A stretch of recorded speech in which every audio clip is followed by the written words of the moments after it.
अस्सलाम वालेकुम स्टूडेंट्स, क्या हाल है? ठीक ठाक।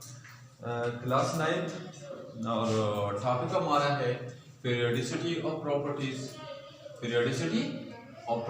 एंड मेन टॉपिक जो हमारा है वो एटॉमिक रेडियस है। तो देखो, पीरियोडिसिटी ऑफ प्रॉपर्टी का क्या मतलब होता है?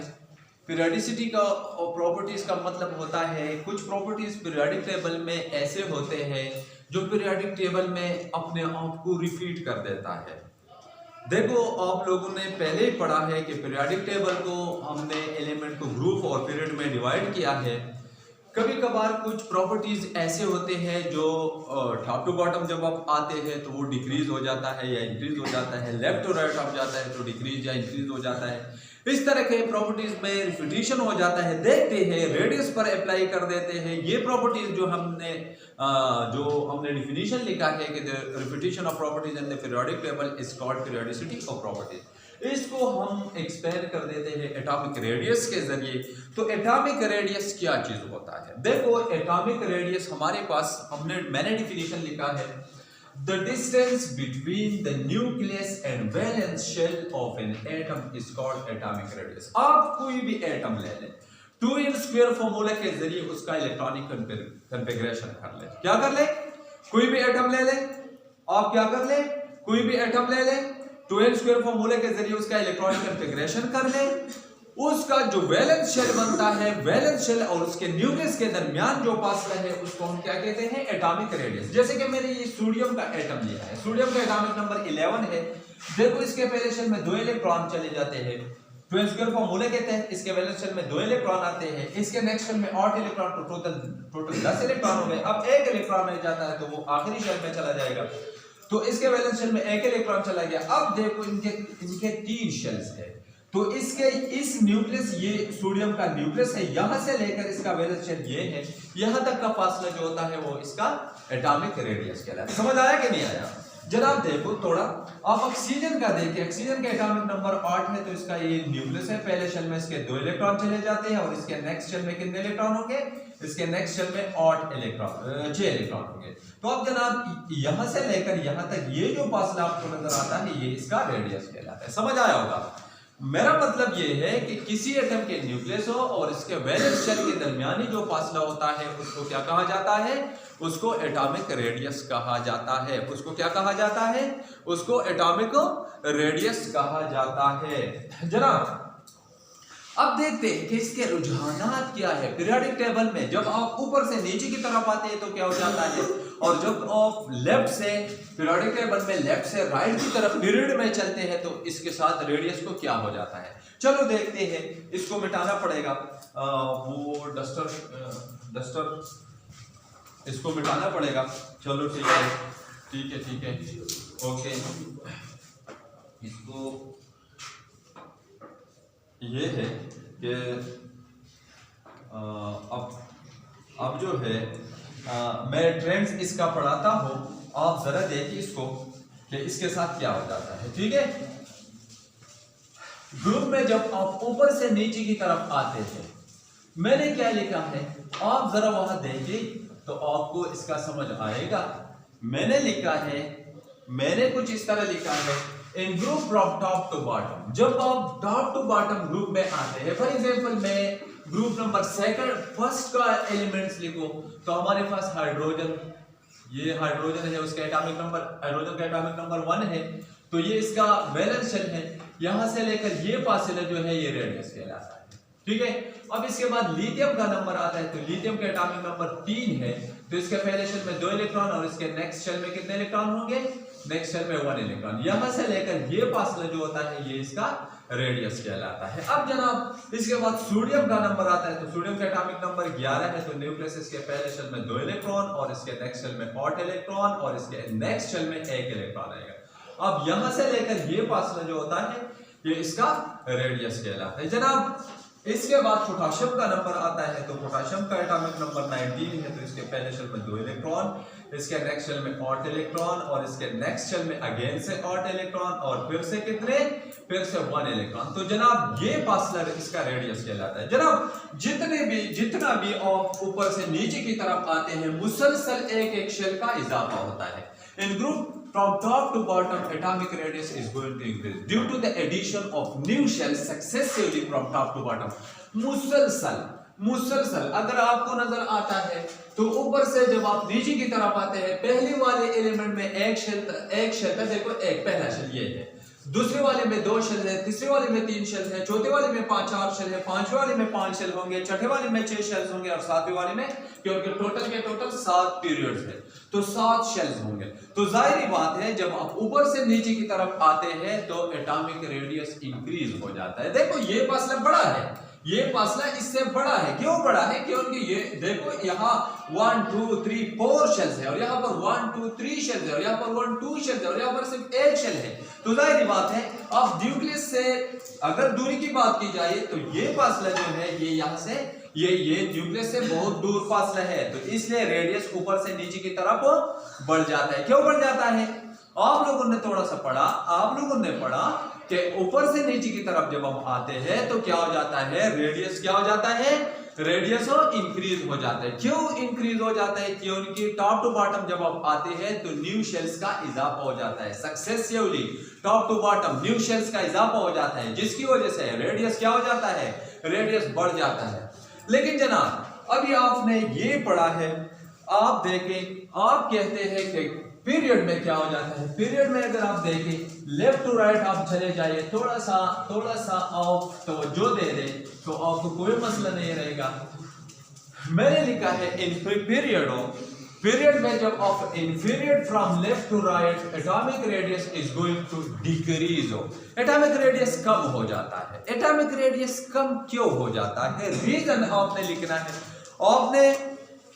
आपने क्या करना है, आपने रीजन लिखना है, आपने ऐसा नहीं करना है, तवज्जो देने की जरूरत है। जरा आपसे कहता हूं तवज्जो दे दे, आपको समझ आएगा। जब आप लेफ्ट से राइट की तरफ चलते हैं, चलो पीरियड नंबर 2 में मैं चलता हूं तो ये हमारे पास लिथियम है, ये हमारे पास लिथियम है। इसके बाद नंबर आता है बेरिलियम का, तो बेरिलियम का न्यूक्लियस पहले शेल में 2 इलेक्ट्रॉन और इसके नेक्स्ट शेल में कितने इलेक्ट्रॉन होंगे, 2 इलेक्ट्रॉन होंगे। जनाब इसके बाद हमारे पास बोरान का नंबर आता है, तो न्यूक्लियस पहले शेल में 2 इलेक्ट्रॉन और इसके नेक्स्ट शेल में 3 इलेक्ट्रॉन होंगे। जनाब अगर आप नेक्स्ट शेल में कार्बन में चले जाए तो ग्रुप ये वाले देखें तो ये कार्बन है, तो इसके पहले शेल में 2 इलेक्ट्रॉन और इसके नेक्स्ट शेल में 4 इलेक्ट्रॉन, क्योंकि इसका एटॉमिक नंबर क्या है, 6 है। इसके बाद नाइट्रोजन की तरफ आप चलते हैं तो नाइट्रोजन का पहले शेल में 2 इलेक्ट्रॉन और इसके नेक्स्ट शेल में कितने इलेक्ट्रॉन, 5 इलेक्ट्रॉन। इसके बाद जब आप चलते हैं तो ऑक्सीजन की तरफ चलते हैं तो ऑक्सीजन के एटॉमिक नंबर 8 है, पहले शेल में 2 इलेक्ट्रॉन और इसके नेक्स्ट शेल में कितने इलेक्ट्रॉन होंगे, 6 इलेक्ट्रॉन होंगे। फिर हमारे पास फ्लोरीन का नंबर आता है, तो न्यूक्लियस पहले शेल में 2 इलेक्ट्रॉन और इसके बाद कितने इलेक्ट्रॉन, 7 इलेक्ट्रॉन होंगे। और जनाब अगर आप देखें तो इसके बाद नियॉन का नंबर आता है, तो न्यूक्लियस और पहले शेल में 2 इलेक्ट्रॉन एंड देन 8 इलेक्ट्रॉन, ये जरा बड़ा होगा, ठीक है। तो जनाब अब देखो जरा तवज्जो देने की जरूरत है। मैंने कहा कि atomic radius left to right जब आप चलते हैं तो एटॉमिक रेडियस डिक्रीज हो जाता है। वैसे मैंने बनाया नहीं है और मैंने आपको बनाने में दिखाया नहीं है, लेकिन होता क्या है आप जरा देखें, तवज्जो की जरूरत है। आप देखें इसके अगर आप न्यूक्लियस देखें तो इसका एटॉमिक नंबर कितना है, 3 है, तो इसके 3 इलेक्ट्रॉन जब है तो इसमें 3 प्रोटॉन भी होंगे। यहाँ पर 4 प्रोटॉन पेयर होंगे, यहाँ पर एटॉमिक नंबर 4 है, यहाँ पर 5 प्रोटॉन होंगे, यहाँ पर 6 प्रोटॉन होंगे, यहाँ पर 7 प्रोटॉन होंगे, यहाँ पर 8 प्रोटॉन होंगे, यहाँ पर 9 प्रोटॉन होंगे और यहाँ पर 10 प्रोटॉन होंगे। तो जनाब होने क्या होने वाला है, देखो अब यहाँ पर कितनी शेल्स है, 2 शेल्स है, यहाँ पर कितनी शेल्स है, 2 शेल्स है। यहाँ पर सारे पीरियड्स में अगर आप लेफ्ट से राइट की तरफ चलते हैं तो पीरियड्स में शेल्स रिमेन कांस्टेंट। आप लोगों ने पढ़ा because from left to right in the same period shell remain the same while nuclear charge number of proton increase 1 by 1। आपके पास प्रोटॉन 1 by 1 इंक्रीज हो, यहाँ पर 3 3 4 5 6 7 8 9 10 प्रोटॉन जब इंक्रीज होता है, शेल तो सेम रहते हैं, तो जाहिर बात है अब ये पॉजिटिव चार्ज जो है ये नेगेटिव वाले को तो अट्रैक्ट करेगा, ये शेल्स को अपने तरफ खींच लेगा। तो जाहिर बात है 3 वाले जितना खींच सकता है 4 वाले उससे कहीं ज्यादा खींच लेगा और 5 वाले उससे ज्यादा खींच लेगा, 6 वाले ज्यादा खींच लेगा। फिर यहां तक आप आए तो 9 वाले बहुत ज्यादा खींच लेगा, ठीक है, 10 वाले जरा छोड़े, ठीक है, तो आप लोगों को ये समझना चाहिए अभी कि जब 9 वाले दूसरा शेल अपने तरफ खींच लेगा तो ज्यादा खींच लेगा ना, ज्यादा खींच लेगा, तो ये साइज थोड़ा सा छोटा होगा, ये रेडियस छोटा होगा इससे, और ये छोटा होगा इससे, ये छोटा होगा इससे, ये छोटा होगा इससे, ये छोटा होगा इससे। तो लेफ्ट टू राइट जब आप पीरियोडिक टेबल में चलते हैं तो एटॉमिक रेडियस के साथ क्या हो जाता है, रेडियस डिक्रीज हो जाता है। कि कोई आपसे पूछे कि क्यों डिक्रीज हो जाता है, तो आपका आंसर ये होना चाहिए कि जब हम लेफ्ट से राइट की तरफ चलते हैं तो क्या हो जाता है, न्यूक्लियर चार्ज इंक्रीज हो जाता है, शेल कांस्टेंट रहते हैं, जिसकी वजह से न्यूक्लियस वैलेंस शेल को ज्यादा खींच लेगा अपने तरफ और यू साइज छोटा हो जाता है और यू रेडियस छोटा हो जाता है। तो ये है ट्रेंड्स। अब देखो जब आप ऊपर से नीचे की तरफ आते हैं तो रेडियस इंक्रीज हो जाता है, जब लेफ्ट से राइट की तरफ चलते हैं तो रेडियस डिक्रीज हो जाता है। जस्ट आपने नियॉन का देखे, नियॉन का सबसे बड़ा होता है, यहाँ पर सारे के सारे इलेक्ट्रॉन पेयर हो गई जिसकी वजह से रिपल्शन हो जाता है और यू नियॉन का साइज बड़ा हो जाता है। याद रखो कभी आप नियॉन पर अप्लाई नहीं कर सकते हैं। फिर इसके बाद आप लोगों ने ये लिखा है, आप लोगों ने कोवेलेंट रेडियस को थोड़ा सा पढ़ा कि कोवेलेंट रेडियस क्या होता है।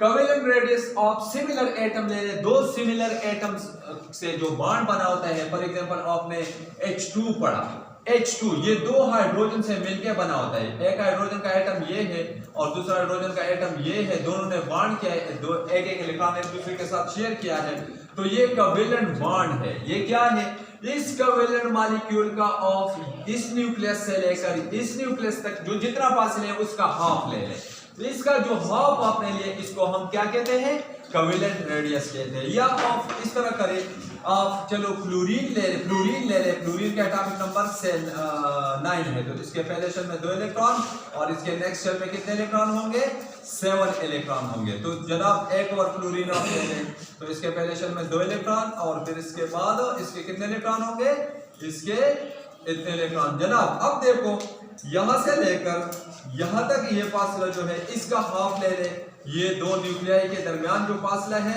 इसका हाफ ले ले, तो इसको हम क्या कहते हैं, कोवेलेंट रेडियस कहते हैं। इसको क्या कहते हैं, कोवेलेंट रेडियस कहते हैं। तो ये है जनाब, ये हमारे पास रेडियस। आपने समझने की कोशिश करना है, आप समझने की कोशिश करो कि आपको समझ आए, इसके ऊपर प्रैक्टिस करें। कोई मसला हो तो अभी आप मुझसे पूछ सकते हैं, कोई मसला हो तो आप पूछ सकते हैं, एनीवन अमंग द क्लास, कोई मसला नहीं है। ओके जी, आप लोगों को समझ आया, जबरदस्त हो। तो अब इस तरह करना है, अगर चैनल वालों को कोई मसला हो तो कमेंट सेक्शन में आके मुझसे पूछ सकते हैं, इंशाल्लाह मैं क्लियर करने की कोशिश करूंगा। ये चीज जो है ये थोड़ा सा एक्सप्लेनेशन की इसकी जरूरत है, थोड़ा सा अगेन से देखो आप सोचेंगे कि इसका रेडियस सबसे बड़ा क्यों होता है, तो इसका रेडियस, इसका मतलब ये है कि यहाँ पर जितने इलेक्ट्रॉन है सब के सब पेयर है, और जब इलेक्ट्रॉन पेयर हो जाते हैं तो आपस में रिपल्शन कर देते हैं, और जब ये रिपल्शन करते हैं तो न्यूक्लियर अट्रैक्शन कमजोर पड़ जाता है और क्या हो जाता है, साइज बढ़ जाता है। तो दैट इज व्हाई इनका साइज सबसे बड़ा होता है, बाकी लेफ्ट से राइट की तरफ जब आप आते हैं तो एटॉमिक रेडियस डिक्रीज हो जाता है। That is all. इंशाल्लाह अगर चैनल को सब्सक्राइब नहीं किया तो चैनल को सब्सक्राइब भी करें, और कोई मसला हो तो आप पूछ भी सकते हैं। इंशाल्लाह नेक्स्ट लेक्चर के साथ फिर से मुलाकात होगा। सी यू नेक्स्ट डे। अस्सलाम वालेकुम।